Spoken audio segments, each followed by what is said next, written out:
Whoa, whoa, whoa. Greetings, Fonzie. Remember me, Mork from Ork? You once called me the nutso from outer... For over a decade, Tuesday nights in America meant one thing: happy days. Families would gather around their TVs, not just to laugh, but to feel connected.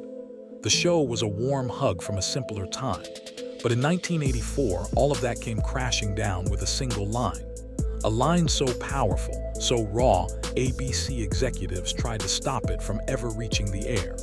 It was the kind of goodbye that was supposed to heal, but ended up breaking the hearts of millions.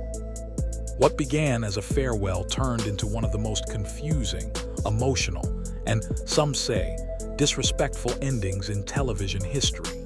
And it wasn't just fans who felt betrayed.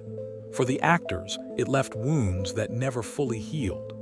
This is the story of how one perfect goodbye was ruined by 5 forgotten episodes. A nation's Tuesday night ritual ends in one line. For over a decade, Happy Days was more than just a television show. It was a cultural heartbeat. Airing every Tuesday night, it brought together families across the United States, offering laughter, warmth, and a sense of nostalgic comfort. The 1950s themed sitcom became a symbol of innocence and unity during changing times.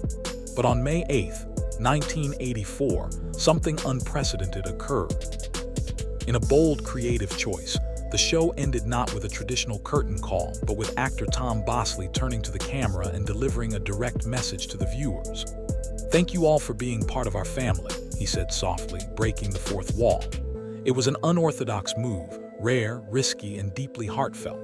Creator Gary Marshall, the mastermind behind the series, insisted on this final moment of gratitude. For many, it wasn't just a farewell. It was a historic shift in how television addressed its audience. However, what appeared to be a poetic goodbye would soon become one of the most controversial endings in sitcom history. ABC had concerns. Executives worried the scene would disrupt viewer immersion, but Marshall held firm. This was more than storytelling, it was closure. The network ultimately allowed it, setting in motion a finale that would leave millions teary-eyed. Only for that emotion to be tested weeks later in ways no one expected. The fall of ratings and rise of reflection. By the time the final season aired, Happy Days was no longer the unstoppable force it had once been. The ratings, though still respectable, had begun to dip. Cast members had moved on, new characters were introduced, and the light-hearted magic that once defined the show began to fade into something more reflective. But Gary Marshall didn't want the series to go out with a whimper. He understood that Happy Days had become something sacred to American households, something that felt personal. Rather than a grand finale filled with spectacle, he chose to focus on sincerity. The episode, fittingly titled Passages, served as a gentle celebration of the characters' growth. Joni and Chacha got married, Fonzie embraced fatherhood, and the Cunningham family reunited for one final gathering. The tone was soft, understated, and intentionally emotional.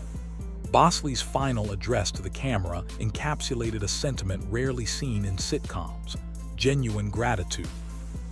Yet the significance of this scene extended beyond the script. It was a moment that acknowledged the viewer's role in the show's success. Television, typically designed to maintain illusions, suddenly spoke directly to its audience. It was brave, it was tender, and for many it was unforgettable. The Olympic disruption and a scheduling gamble. Just as Happy Days prepared to bow out gracefully, a twist arrived, not in the plot, but in ABC's programming schedule. The 1984 Winter Olympics, a broadcasting behemoth, dominated the network's primetime hours, forcing many regular programs off the air for several weeks. As a result, several completed episodes of Happy Days were left unaired in the lead-up to the finale. ABC faced a critical decision: delay the emotional goodbye or proceed with the finale as planned, airing the remaining episodes afterward. They chose the latter. From a logistics standpoint, the decision was practical. The network aimed to capitalize on the May ratings period, known in the industry as sweeps, when viewership is most closely tracked. But from a storytelling perspective, this choice would prove costly. Airing episodes after the finale, particularly those not designed as continuations, created confusion. The carefully crafted emotional arc that culminated in Bosley's direct "thank you" was disrupted. Instead of a clean ending, audiences were met with a revival, new episodes that made the goodbye feel premature, even hollow. What had been a powerful exit turned into a scheduling oddity that blurred the line between ending and continuation.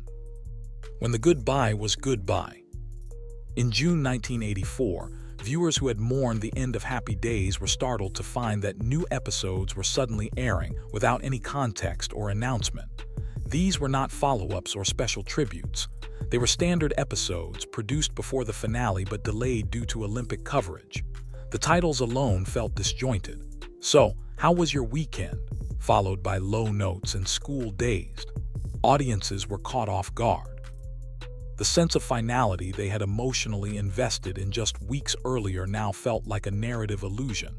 Even television critics, who had praised the finale's elegant closure, began referring to the new airings as television's resurrection no one asked for. The emotional resonance of Bosley's farewell dissipated as characters returned without explanation. It was as if the final scene had never happened. For fans, it created a lingering discomfort. The previously symbolic farewell was overwritten by episodes that, though innocuous in content, unintentionally fractured the memory of a beloved send-off. The decision sparked conversations across the entertainment industry. Should networks ever reverse a farewell once it's given? Henry Winkler's identity crisis in the spotlight. While fans navigated the emotional whiplash, one of the show's central stars faced a more personal struggle. Henry Winkler, who portrayed Arthur Fonzie Fonzarelli, had become a national icon. His slick hair, leather jacket, and signature phrases defined an era. But behind the scenes, the actor was grappling with a difficult reality. For years, Winkler had worked tirelessly to distance himself from his character. Despite his range and training as a dramatic actor, casting directors saw only Fonzie. The typecasting was relentless. When Happy Days aired its finale, Winkler hoped it would mark a turning point. Yet, the post-finale confusion seemed to reaffirm the Fonzie persona rather than release it. His career entered a quiet period filled with uncertainty. Winkler directed modest television projects and later took roles in which he playfully embraced his past, such as Scream and Arrested Development. But the emotional weight of that drawn-out farewell remained with him. In interviews, he admitted he still felt discomfort when fans brought up the finale, not because of the show, but because of how it ended. For Winkler, the farewell was supposed to be healing. Instead, it was reopened over and over by 5 episodes that should have remained on the shelf. Gary Marshall's creative stand. Behind the scenes, the creator of Happy Days was facing his own reckoning. Gary Marshall had spent over a decade building a show that celebrated decency, joy, and family values. For him, the finale was not just another episode. It was a tribute to the millions of viewers who had embraced his creation. He wrote Bosley's direct address to the camera with one goal in mind: to thank the audience sincerely. ABC executives were cautious. They viewed the scene as a break in traditional television form. But Marshall stood firm, passionately defending the decision as necessary for closure. His vision ultimately prevailed, and the finale aired to universal praise. Yet, the network's later decision to release the remaining episodes left him deeply disheartened. "They buried the ending I fought for," he would say. Marshall continued to create successful shows and films, but the unresolved goodbye of Happy Days remained a sore point. It wasn't just about artistic control. It was about the integrity of storytelling, a principle he championed throughout his career. The cast's bittersweet realities. While the series finale was meant to provide closure, for many cast members, it marked the beginning of a long and complex transition. Ron Howard, who had played Richie Cunningham since his teenage years, moved swiftly behind the camera. He soon became one of Hollywood's most respected directors, earning accolades for films like Apollo 13 and A Beautiful Mind. Yet even he noted how Happy Days shaped his understanding of creative ownership. Marion Ross, known affectionately as Mrs. Cunningham, continued acting well into her later years, becoming a television matriarch in multiple generations.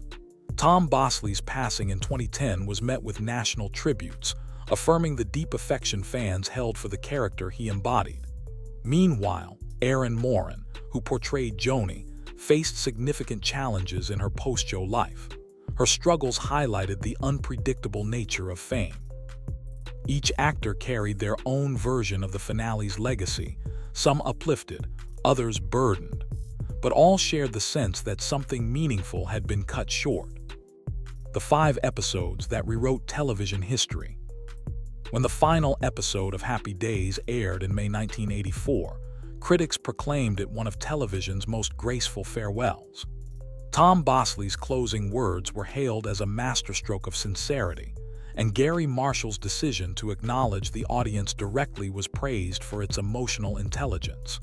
Yet just weeks later, ABC made a programming choice that would complicate this legacy in ways no one anticipated. Beginning in early June, the network quietly rolled out 5 previously unaired episodes, each originally intended to appear earlier in the season. These episodes, So How Was Your Weekend?, Low Notes, School Dazed, Good News, Bad News, and eventually Fonzie Spots, arrived without context or explanation. Their placement after the finale created an unusual viewing experience. Characters who had already been given symbolic closure suddenly reappeared in routine storylines, acting as though the farewell had never taken place. For audiences, the impact was immediate. Viewers who had emotionally processed the final episode were suddenly presented with new content that contradicted the carefully orchestrated ending. The response ranged from confusion to disappointment, especially among longtime fans who felt the original goodbye had been diluted. Media outlets at the time called it a rare case of narrative reversal, noting that the newly aired content flattened the emotional arc that had been crafted with such care. Television scholars later pointed to the incident as an early example of the need for finale protection, a concept emphasizing the importance of preserving narrative closure once a series has officially ended. In this sense, Happy Days became both a beloved memory and a cautionary tale. The 5 episodes, though harmless in content, inadvertently reshaped how networks approached endings, teaching the industry that once a goodbye is spoken, it should remain untouched. The creative tension behind the scenes. While audiences grappled with the unexpected return of new episodes, an equally significant story unfolded at the production level. Gary Marshall, the show's creator, had poured his heart into crafting a conclusion befitting one of America's most cherished sitcoms. His vision for the finale was rooted in authenticity, gratitude, and emotional truth. He believed that after more than a decade on air, the show owed viewers a personal farewell. This philosophy led to the now iconic moment when Tom Bosley looked into the lens and thanked viewers for being part of the Cunningham family.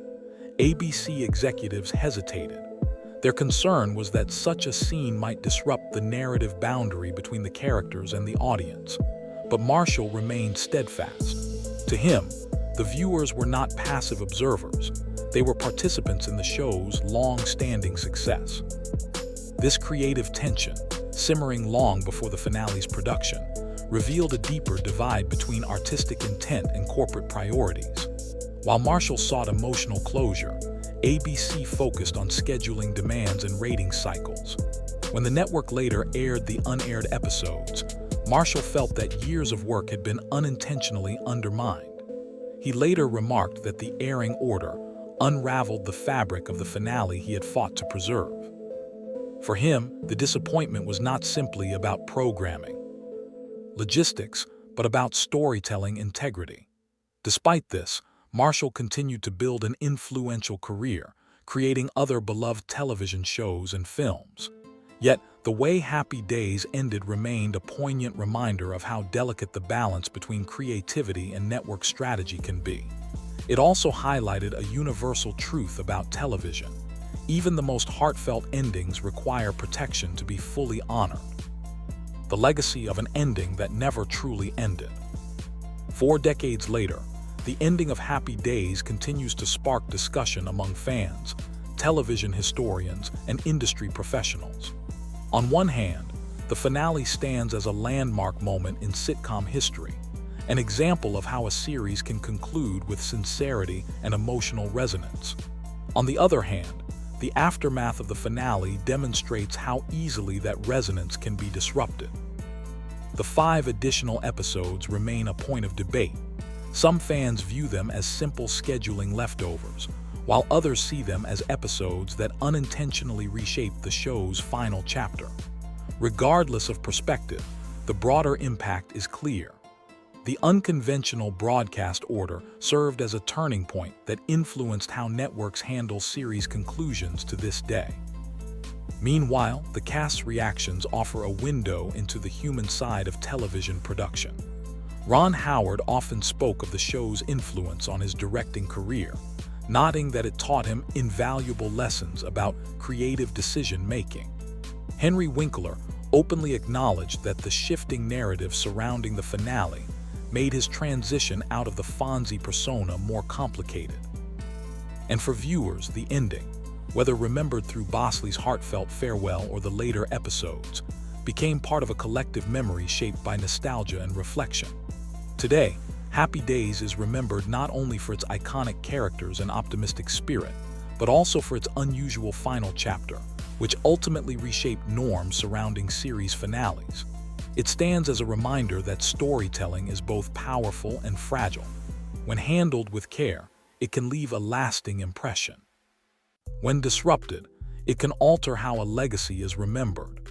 And in the case of Happy Days, the goodbye that changed everything continues to echo across generations of television history.